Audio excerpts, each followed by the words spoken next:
AI चे वेगळे भाग करू शकतो का? What are the types of AI? Right. AI जर का म्हटलं, म्हणजे if you talk about artificial intelligence, तर त्याच्यामध्ये बरेच प्रकार आहेत आणि आपण त्याला वेगळ्या डेफिनेशन देऊ शकतो, वेगळ्या डिव्हिजन्स करू शकतो. पण ब्रॉड लेवल 2 स्पेसिफिक डिव्हिजन आपण करू शकतो. एक तर कॅपेबिलिटी बेस्ड आणि एक feature based. Okay. Capability based as in की काय करू शकतो from the possibility point of view. म्हणजे आता हे करू शकतो, आता हे करू शकत नाही, अशी कॅपेबिलिटी बेस्ड. आणि फीचर बेस्ड की एक्झॅक्टली काय करू शकणार आहे त्याच्यामध्ये. Okay. So if I talk about capability based AI divisions, तो त्याच्यात 3 मेजर पार्ट्स आहेत. एक तर you talk about narrow AI, you talk about general और जेनरिक AI आणि एक सुपर AI. तर if you talk about narrow AI, this is sequential. म्हणजे जर का तुम्ही विचार केलात की हे कसं होणार आहे किंवा काय होणार आहे, तर it's a sequential process. You start with narrow AI, go to general AI and then go to super AI. आत्ता ह्या घडीला आपण AIच्या ज्या इव्होल्युशन फेजमध्ये आहोत, we are at narrow AI level and we are moving towards general AI. Let's try to understand की हे आहे काय. So if I talk about narrow AI is more about the usages of AI in a very narrow field. Okay. In the sense की आत्ता जे काही available आहे, की माझ्याकडे डेटा आहे, माझ्याकडे काय पॅटर्न्स आहेत, अल्गोरिदम्स आहेत, ह्याच्या बेसिसवरती जे काही मी करू शकतो, that is what we call as a narrow AI.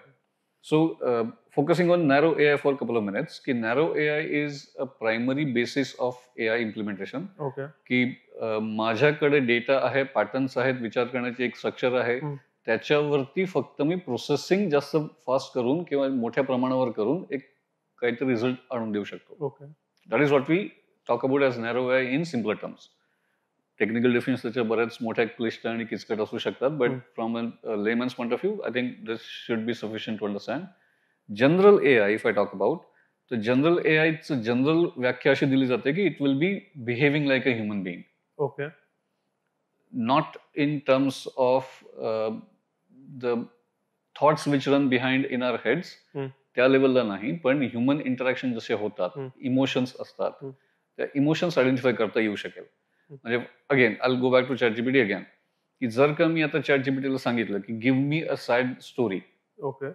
तर सॅड हे इमोशन त्याला कळू शकतं आणि तिथं मग तो मला एखादं काय राजपाल यादवचं सीन नाही दाखवणार. जरी दाखवलं तरी it will be having some sad undertones. So this is what we mean when we talk about general AI, that it gives you basic understanding of human emotions. It may not be able to understand ki how these emotions were developed or arrived at, but yeah, it understands ki hey relevant ahe, hey relevant nahi hai, and that will be appearing as if it's close to being human beings. Going beyond that, then you have the super AI. Okay. Super AI is kind of like superhuman. Okay.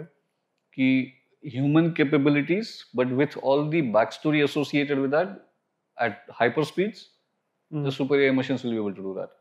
म्हणजे आता माणसांचं जे restriction आहे की आपण एक specific स्पीडच्या पलीकडे fast calculation करू शकत नाही किंवा विचार करू शकत नाही. But if it is going to be backed up by the hardware and the resources available in IT industry or whichever industry that is going to be using this, but in that case, it will be a augmented human being, you can say. Okay, interesting. की मी जे काम करतोय किंवा जे विचार करतोय तेच विचार I'll be able to now get at faster speeds with maybe more tasting done. कारण बऱ्याचदा असं होतं की आपण एखादा विचार करतो, इम्प्लिमेंट करायला सुरू करतो आणि मग असं लक्षात येतं की हे करायला नको होतं. Right? So possibly super AIs will not have these problems because super AI will have already thought about this and done the testing with again data patterns, जे काही algorithms आपण लावणार आहे ते सगळं लावून it will be able to arrive at a conclusion की हे successfully execute होईल किंवा नाही होणार.